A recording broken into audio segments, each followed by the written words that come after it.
Saya akan ke Mas Zayadi. Mas Zayadi, ini ada sejumlah nama-nama muda.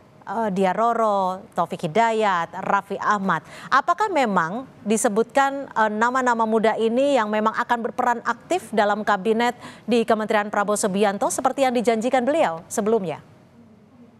Paling tidak karena yang dipanggil termasuk anak-anak muda, berarti kan janji untuk memberi tempat kepada anak muda itu akan dicoba dipenuhi oleh Pak Prabowo ya. Nah, cuma secara keseluruhan saya melihat dari kemarin sebetulnya ya, dari nama-nama calon menteri dan sekarang calon-calon wamen kepala badan dipanggil, itu kan kalau kita lihat dari kapasitas profesionalnya maupun asal-usul sosial dan politik masing-masing, itu terlihat sekali sangat beragam. Jadi saya menangkap kesan bahwa Pak Prabowo ingin menunjukkan bahwa menteri-menterinya itu seperti perwakilan seluruh elemen masyarakat Indonesia. Kayak gotong royong lah kira-kira gitu. Semua elemen tampak diupayakan untuk diwakili. Ada elemen anak muda, ada elemen perempuan, ada elemen dari wilayah-wilayah barat, timur, ada juga partai politik udah pasti. Lalu kemarin ada profesional non-partai seperti Sri Mulyani dipanggil, juga sejumlah yang lain. Ya. Jadi pengalaman sektor-sektor pengalamannya juga bermacam-macam dan seterusnya. Jadi ini memberikan kesan bahwa kabinet ini akan bersifat sangat eklektik kalau istilahnya itu ya, berasal dari berbagai sumber dicampur jadi satu, jadi kayak kabinet gado-gado gitu. Nah, mudah-mudahan gado-gadonya jadi enak ya, seperti gado-gado yang sering kita makan. Karena ada saja gado-gado yang nggak enak kan. Nah, itu satu. Yang kedua, saya kira kalau lihat dari berbagai latar belakang dan nama-nama yang dipanggil ini juga pertimbangan-pertimbangan untuk menjadikan seseorang menjadi di posisi masing-masing tampaknya gabungan dari sejumlah faktor ya. Dan memang paling tidak kita melihat ada sejumlah faktor yang bisa dijadikan kriteria atau sejumlah kriteria untuk menunjuk seorang menteri atau wakil menteri. Yang pertama adalah kriteria objektif.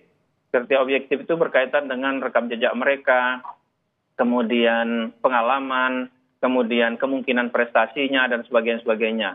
Kriteria yang kedua itu adalah kriteria politik gitu. Kriteria politik ini terkait dengan baik itu kita sering mendengar beberapa hari belakangan, ya.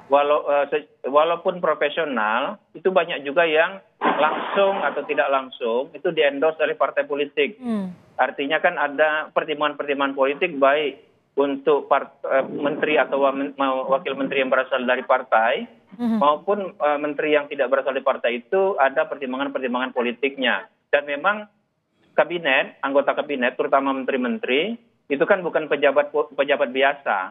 Walaupun mereka itu ditunjuk, mereka adalah juga pejabat politik. Karena itu pertimbangan-pertimbangan politik juga pasti sangat diperhatikan. Nah, yang ketiga saya kira pemanggilan ini lebih merupakan, dugaan saya nih, lebih merupakan persoalan mengkonfirmasi komitmen yang bersangkutan. Kalau istilah orang dagang itu sealing the deal gitu, seal the deal. Nah, kan di masa-masa melakukan konfirmasi itu kan seringkali ketahuan juga kalau ada masalah di ujung misalnya, itu satu. Yang kedua, bisa ketahuan juga kalau misalnya tiba-tiba ada reaksi publik yang tidak baik terhadap menteri-menteri atau calon-calon nama-nama yang dipanggil. Jadi faktor-faktor itu bisa bisa terdeteksi. Tapi artinya kalau ini hanya untuk mengkonfirmasi, nama ini masih akan bisa berubah tidak nanti di tanggal 20 Oktober malam yang disebut akan diumumkan menteri-menterinya? Ya pasti masih bisa berubah, terutama strukturnya ya, di mana posisi-posisi mereka ditempatkan. Bisa juga berubah dalam arti malah nggak jadi kan, bisa juga. Kan konfirmasi juga akan memberikan kesan akhir atau keyakinan akhir dari usernya dalam hal ini Pak Prabowo kan.